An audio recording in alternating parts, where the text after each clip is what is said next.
Social and environmental reporting defined as corporate social responsibility reporting. Besides, it also known as an environmental management strategy to deal with stakeholders, hence corporate social and environmental reporting.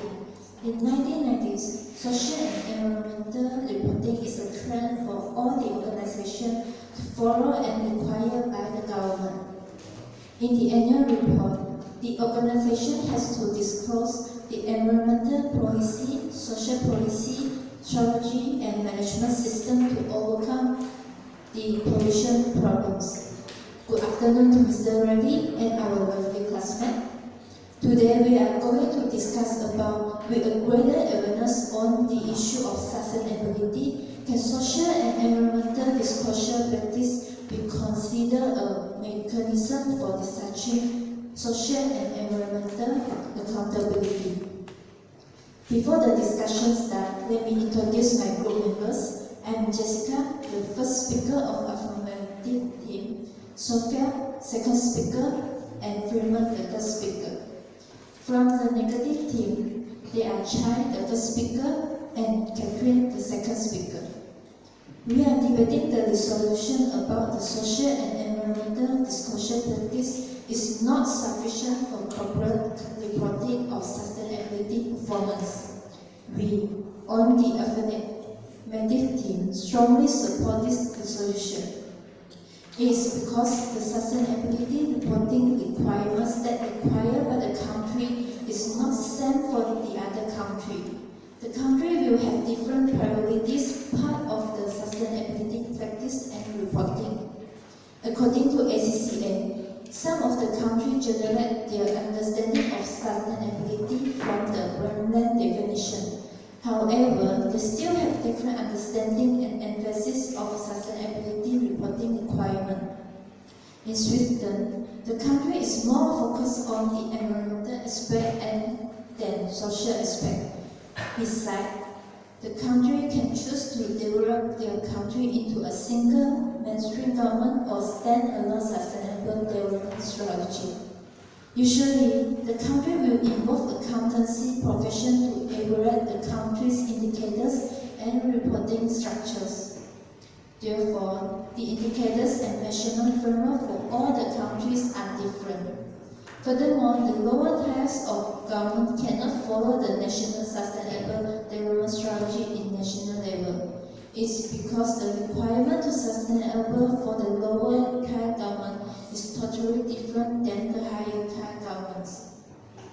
Lastly, countries such as UK, Mexico, Sweden, and others are more focused in the international dimensions, interdependencies, effect of sustainable development, and national framework.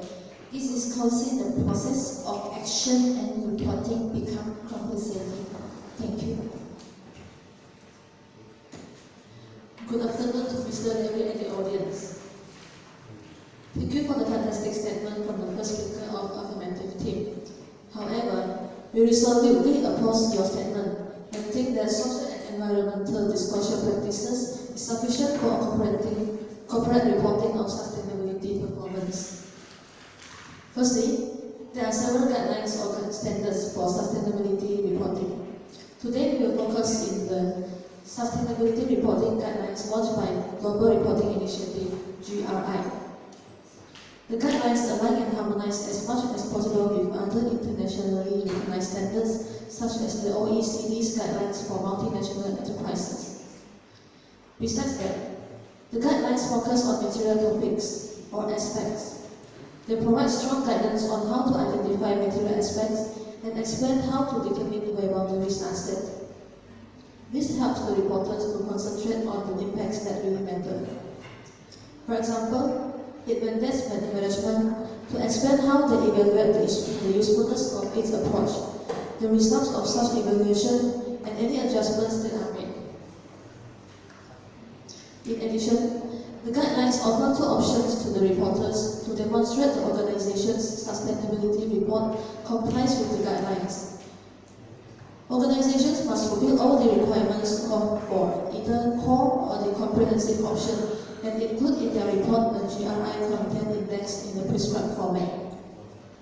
organization, whether it is a new or experienced reporter, has to choose the option that best meets its reporting needs and ultimately enables it to meet its stakeholders' information needs. The options do not relate to the quality of the report or to the performance of the organization. They reflect the compliance of the organization's sustainability report with the guidelines. Moreover, sustainability reporting is an attempt to overcome this imbalance that affects the market and the ways we consume resources. It helps investors to analyze the ability of management in executing the strategy and hitting targets. According to EY, majority of people trust that the assessment of sustainability can be a driver of change in an organization to move sustainability into the boardroom. Research has shown excellent performance in a range of social, environmental, and governance indices and high overall performance. To illustrate, a 2013 study by EY and Boston College reported that successful interventions of large institutional shareholders in CSR led to a rise of stock prices. Besides that, a 2011 Harvard Business School paper reported that superior governance structures and more constructive engagement with stakeholders are more probable to make sustainability leaders to have a better share performance. All of these findings highlighted that sustainability reporting can improve the overall operational effectiveness of an organization. It shows that organizations with strong sustainability approaches can significantly perform better than their peers over the longer term in terms of share market and accounting performance. Thank you. Thank you to the oppositions.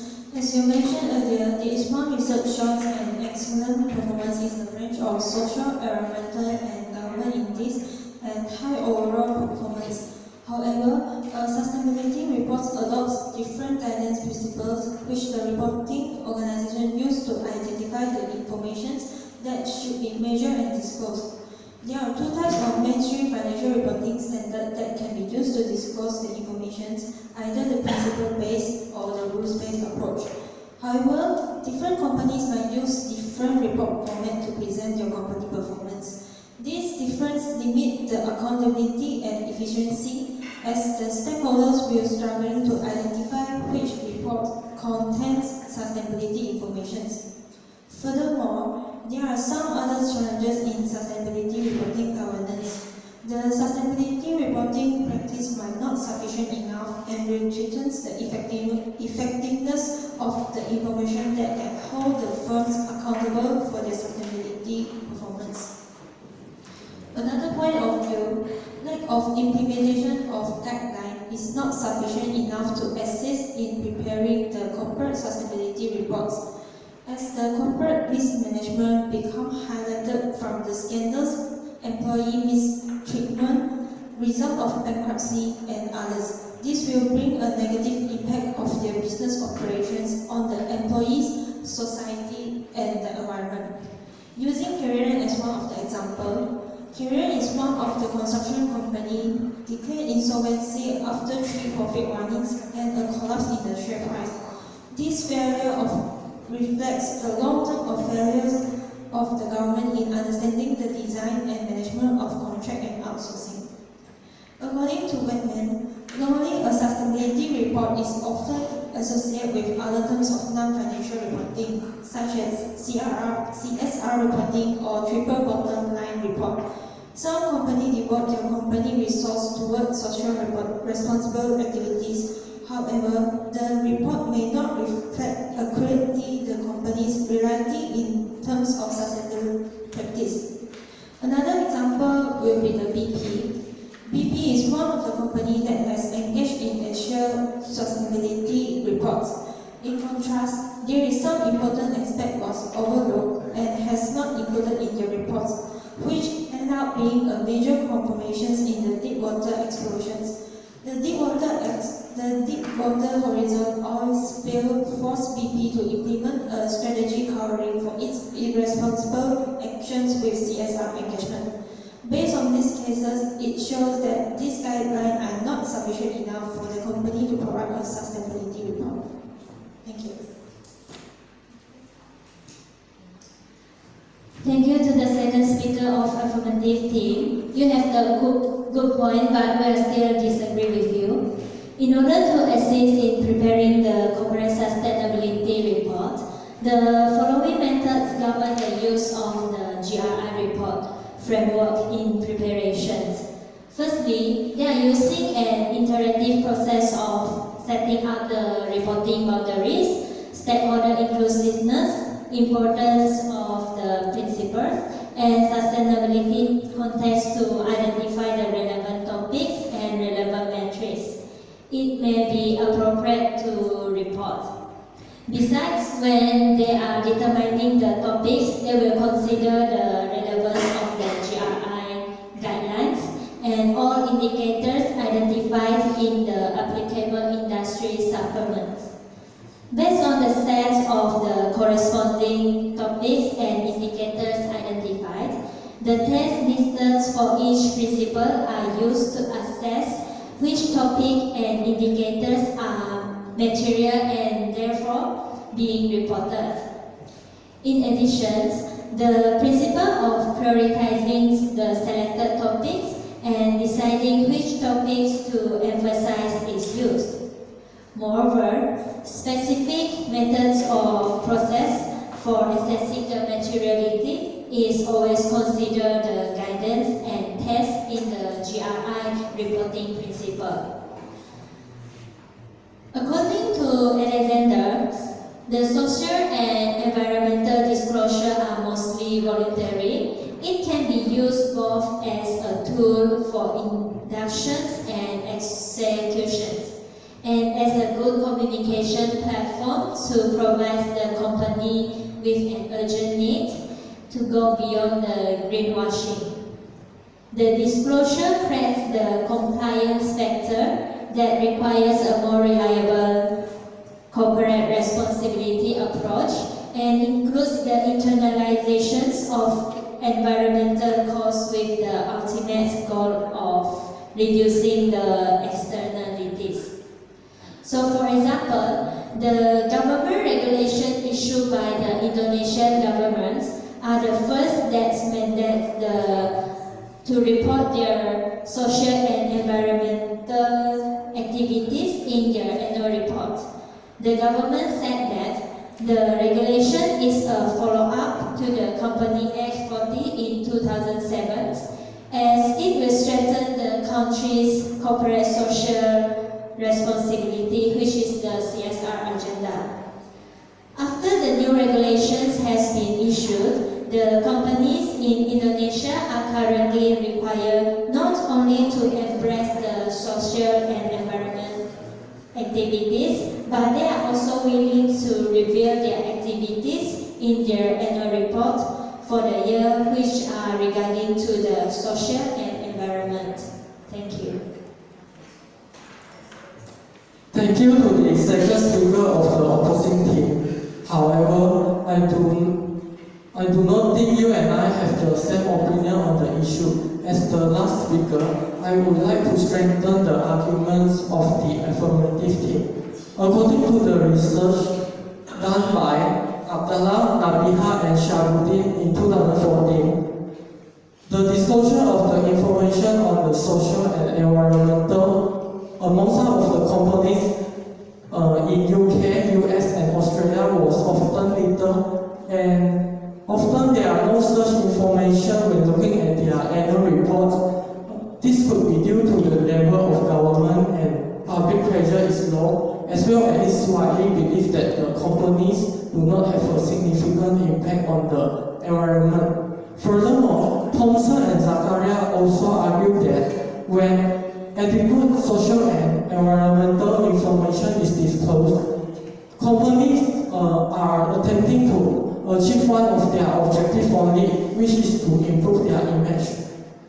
With that said, they were keen to be environmentally aware rather than the concept of public accountability is being emphasized in this situation.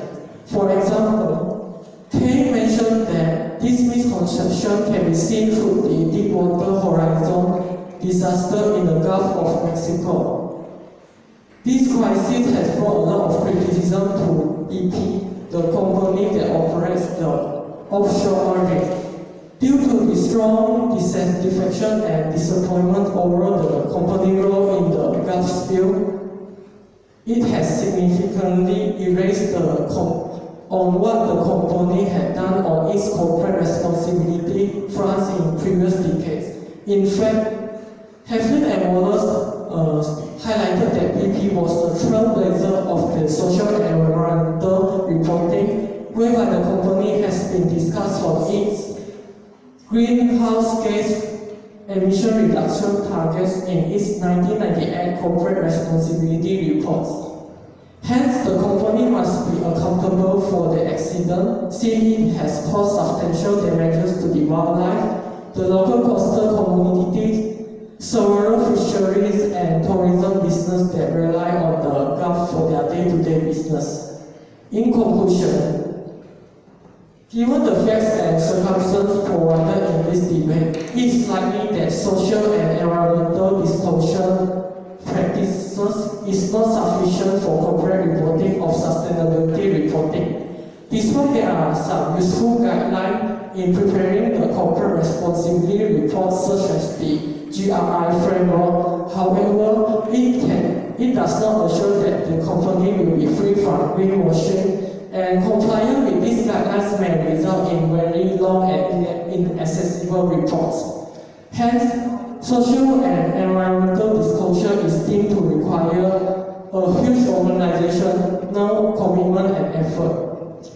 But unfortunately, many of the companies have failed to demonstrate these values in their sustainability reporting. Here comes to the end of our debate. Thank you. Any questions from the floor?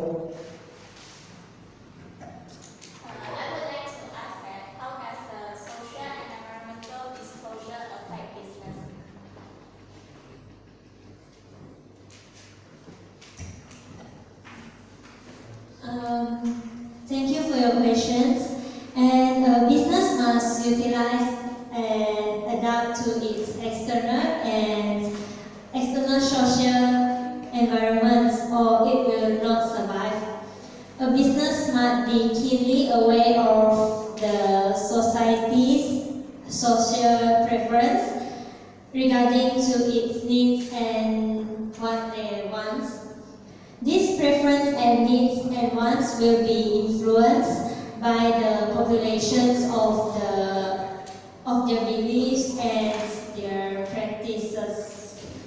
Thank you. One more question. What is the other environmental factors that the company should consider in their social and environmental disclosure? Thank you for the questions.